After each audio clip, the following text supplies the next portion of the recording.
હવામાન નિષ્ણાંત પરેશ ગોસ્વામી દ્વારા આગાહી વ્યક્ત કરવામાં આવે છે। હવામાન નિષ્ણાંત દ્વારા વરસાદને લઈને અત્યારે આગાહી વ્યક્ત કરાઈ છે। પરેશ ગોસ્વામીએ આગાહી વ્યક્ત કરી છે 2024નો વરસાદનો સૌથી શક્તિશાળી રાઉન્ડ રહેશે। બંગાળની ખાડીનું લો પ્રેશર ગુજરાતના નજીક પહોંચી ગયું છે। 30 ઓગસ્ટ સુધી વરસાદી સિસ્ટમ કાર્યરત રહેશે। રાજ્યમાં ભારેથી અતિભારે વરસાદની સંભાવના વ્યક્ત કરવામાં આવી છે। સૌરાષ્ટ્રમાં આગામી 24 કલાકમાં 5 થી 8 ઇંચ સુધીનો વરસાદ વરસશે।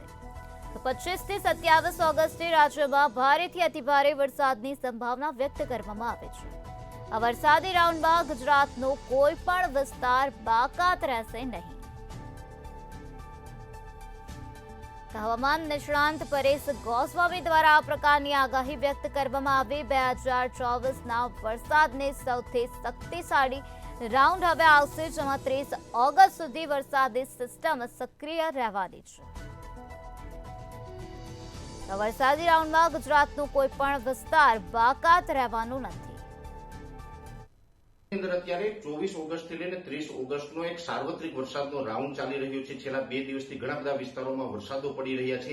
એમાં આજે 25 ઓગસ્ટને વાત કરવા જઈએ તો આજે જે બંગાળની ખાડી તરફથી જે લો પ્રેશર ગુજરાત તરફ આવતું હતું એ અત્યારે મધ્યપ્રદેશના પશ્ચિમ છેડા સુધી આવી ગયું છે, એટલે કે ગુજરાતથી ખૂબ નજીક પહોંચી ગયું છે। અત્યાર સુધી એ લો પ્રેશરની કેટેગરી હતી। આજે વહેલી સવારે એ વેલમાર્ક લો પ્રેશર બન્યું અને અત્યારે એ ખૂબ શક્તિશાળી ડિપ્રેશન બની ચૂક્યું છે। આ ડિપ્રેશન છે એ હજુ પણ ખૂબ મજબૂત બને તેવી શક્યતાઓ દેખાઈ રહી છે। આ ડિપ્રેશન છે એ હવે આજે 25 ઓગસ્ટના રોજથી આપણી ઉપરથી પસાર થવાનું છે। સંપૂર્ણ પસાર આપણી ઉપરથી થશે ત્યારે લગભગ 30 ઓગસ્ટ સુધી આ સિસ્ટમ આપણી ઉપરથી પસાર થવામાં સમય લેશે। ખૂબ ધીમી ગતિએ આપણી ઉપરથી આ સિસ્ટમ પસાર થવાની છે અને ખૂબ મજબૂત બની અને પસાર થવાની છે। એટલે આજથી લઈને રાજ્યની અંદર અનેક વિસ્તારોની અંદર ભારેથી અતિભારે વરસાદની શક્યતાઓ છે, જેમાં ખાસ